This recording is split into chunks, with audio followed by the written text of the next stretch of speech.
F hub వారి పియాన్ ద ఫ్లీ గచ్చిబౌలిలో డిసెంబర్ 15న రాహుల్ సిప్లిగంచే Oscar range live concert. For booking contact. నమస్తే, వెల్కమ్ టు సుమన్ టీవీ. ప్రస్తుతం మనతో పాటు ఉన్నారు ఆ mother, entrepreneur, gynaecologist, philanthropist and author doctor Shilpi Reddy గారు. మేడంతో మాట్లాడదాం. నమస్తే మ్యామ్. నమస్కారం మ్యామ్, ఆల్కహాల్ తీసుకున్నాక రొమాన్స్ చేయడం అనేది ఎంతవరకు కరెక్ట్ అంటారు? సో బేసిక్గా ఆల్కహాల్ అనేది ఒక ఇన్హిబిటర్. నవ్వుతూ తాగే వాళ్ళు నవ్వుతూ ఉంటారు, ఏడుస్తూ తాగే వాళ్ళు ఏడుస్తూ ఉంటారు. సో మన బాడీలో హార్మోన్స్ ఏవైతే కరెక్ట్గా వెళ్ళాలో ఆ హార్మోన్స్ని కొంచెం ఇంబ్యాలెన్స్ చేస్తుంది ఆల్కహాల్. ఆల్కహాల్లో కూడా content of alcohol and level of alcohol, level of intoxication, దాని తర్వాత ఎన్ని ఇయర్స్ నుంచి ఇవి తీసుకుంటున్నారనే దాన్ని బట్టే మనము మాట్లాడగలుగుతాం. బేసిక్గా ఆల్కహాల్కి వచ్చేసరికి పర్సనల్ చాయిసెస్ కొన్ని ఉంటాయి. కొంతమంది ఆల్కహాల్ ఆహ్లాదకరంగా ఉండడానికి వాడతారు, కొంతమంది ఆల్కహాల్ జస్ట్ ఆ రోజు స్ట్రెస్ రిలీఫ్ అవ్వడానికి వాడతారు, కొంతమంది ఆల్కహాల్ మంచి సెక్షువల్ లైఫ్ ఉండాలని వాడతారు, కొంతమంది ఆల్కహాల్ అసలు జీరో సెక్షువల్ లైఫ్, నాకు అసలు సెక్షువల్ లైఫే లేదు, నేను మందు మీదే ఉంటానని చెప్పి మందు మీద ఉండేవాళ్ళు ఉంటారు. So person to person alcohol డిఫరెంట్గా బిహేవ్ చేస్తుంది. బట్ ఏం చేసినా కూడా alcohol is a disaster. Basically it's a substance abuse. కొంతమంది సోషల్ డ్రింకింగ్ కోసం యూజ్ చేస్తారు, కొంతమంది ప్రాబ్లమ్ సాల్వింగ్ కోసం చేస్తారు, కొంతమంది ప్రాబ్లమ్స్ ఎస్కేప్ అవ్వడానికి చేస్తారు, కొంతమంది ఎడిక్ట్ అయిపోయి చేస్తారు. ఇవన్నిట్లో కూడా మనం ఎక్కడ ఏది చూసుకున్నా కానీ మా వరకు వచ్చేసరికి ప్రీ ప్రెగ్నెన్సీ, పోస్ట్ ప్రెగ్నెన్సీ అసలు జీరో ఆల్కహాల్ లిమిట్స్ ఉంటాయి. So and when you are planning pregnancy, definitely you should be off alcohol whatsoever it is, and alcohol is not allowed.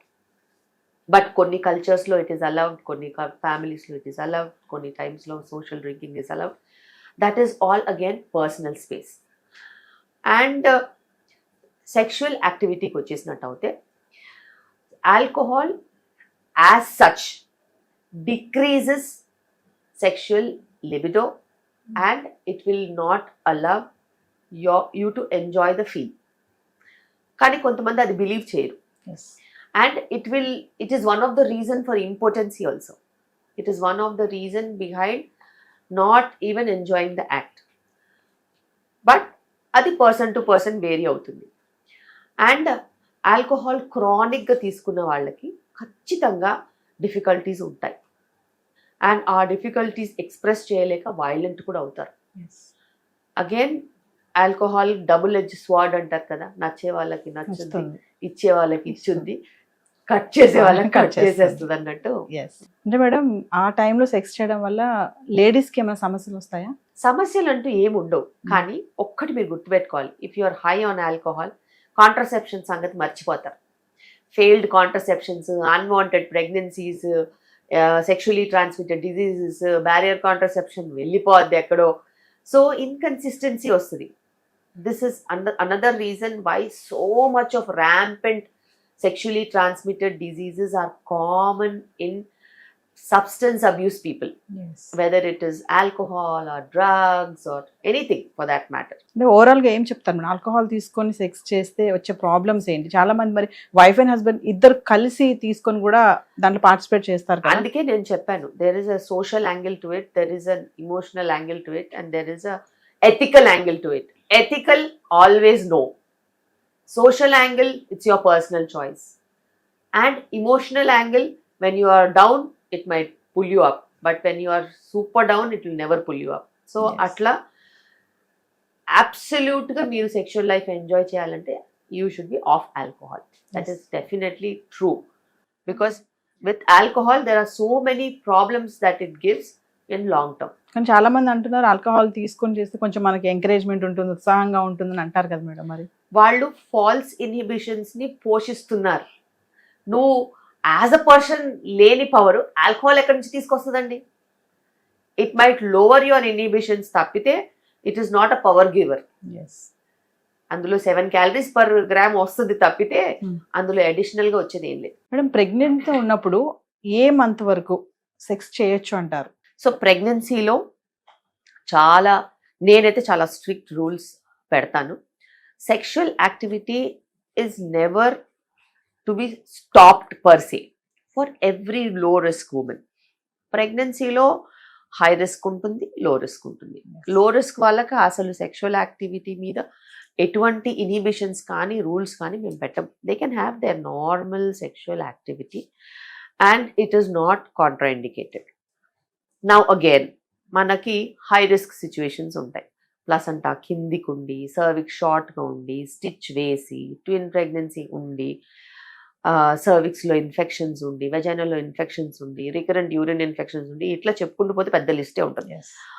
అలాంటి సిచ్యువేషన్స్లో ఎటువంటి పరిస్థితుల్లో కూడాను సెక్షువల్ యాక్టివిటీ అనేది ఇది ఎక్కువ చేస్తుంది, ప్రాబ్లమ్ని ఇంక్రీజ్ చేస్తుంది. సో వాళ్ళకి మేము ఖచ్చితంగా చెప్తాం, సెక్షువల్ యాక్టివిటీ నుంచి, ట్రావెలింగ్ నుంచి, లిఫ్టింగ్ హెవీ వెయిట్స్ నుంచి మీరు దూరంగా ఉండాలి, స్ట్రీనస్ యాక్టివిటీస్ ఏమి చేయొద్దు అని. సో ఆ లిస్ట్లో సెక్షువల్ యాక్టివిటీ కూడా వస్తుంది. చాలా మంది 9th month వరకు కూడా సెక్స్ లో పాల్గొచ్చని కొంతమంది అంటున్నారు, దానికి మీరేం చెప్తారు? డెఫినెట్గా. సో ఇంటర్కోర్స్ అనేది, సెక్షువల్ యాక్టివిటీ అనేది it's a pleasurable condition and మీ వైఫ్ మీకు ఇంకా ఎక్కువ అందంగా కనిపించవచ్చు, ప్రేమ ఎక్కువ ఉండొచ్చు. So you need not stop any kind of sexual activity when you are pregnant. ఆ టైంలో ఏమంటారు, కోరికలు అనేవి ఎక్కువ ఉంటాయా మేడం ప్రెగ్నెన్సీ టైంలో? 2 రకాలుగా ఉంటాయి ఉమెన్కి. కొంతమందికి కోరికలు ఎక్కువ ఉంటాయి, కొంతమందికి అసలు ముట్టుకుంటే చిరాకు అన్నంత కోపం కూడా ఉంటుంది. సో హై మూడ్ స్వింగ్స్ ఉన్న ప్రెగ్నెన్సీలో women will have her own choices. So that defines what has happen. అంటే ప్రెగ్నెన్సీ టైంలో సెక్స్ చేయడం వల్ల సమస్యలు అంటే బేసిక్ సమస్యలు, వెజనల్ ఇన్ఫెక్షన్స్, యూరిన్ ఇన్ఫెక్షన్స్ వచ్చే ఛాన్సెస్ ఉంటాయి. అంతకు మించి అప్పుడప్పుడు ఏదైనా ప్రెషర్ వచ్చి ఇబ్బంది అయ్యి పెయిన్ లాగా ఎక్కువ అనిపించేసేసి ఎమర్జెన్సీలో కూడా వస్తూ ఉంటారు. సర్విక్స్ హై బ్లడ్ సప్లై ఉంటుంది కాబట్టి కొంచెం స్పాటింగ్ కూడా కొంతమందికి ఉండే ఛాన్సెస్ ఉంటాయి, కొంతమందికి బ్లీడింగ్ ఉండే ఛాన్సెస్ ఉంటాయి. సో అది మనం వాళ్ళని చెకప్ చేసి దాన్ని బట్టి చెప్తాం. ఫెటల్కి ఏమి ప్రాబ్లం ఉండదా మేడం? అసలు బేబీకి అసలు ఏ ప్రాబ్లము ఉండదు. అంటే మీ దగ్గరకు వచ్చే పేషెంట్సే కానీ ఇట్లాంటివి ఏమైనా అడుగుతారా మేడం? అంటే మేడం మేము ఏ నెల వరకు సెక్స్ చేయొచ్చు? ఖచ్చితంగా. ఆబ్స్టిట్రిషన్ అనేది మా ముందు వాళ్ళకు ఓపెన్ బుక్. సో బేసిక్గా they have to discuss such things and they have to clear. Otherwise internet is full of non sense అన్నట్టు ఎవరికి నచ్చింది వాళ్ళు తీసుకొని చదువుకుంటారు. అది కరెక్ట్ కాదు. నీ సిచ్యువేషన్ని బట్టి, నీ మెడికల్ కండిషన్ని బట్టి your doctor will be able to tell you what is safe and what is not safe for you. Yes. Thank you, ma'am. Suman టీవీలో మీ పర్సనల్ అండ్ బిజినెస్ ప్రమోషన్స్ కోసం కింది నెంబర్కి కాంటాక్ట్ చేయండి.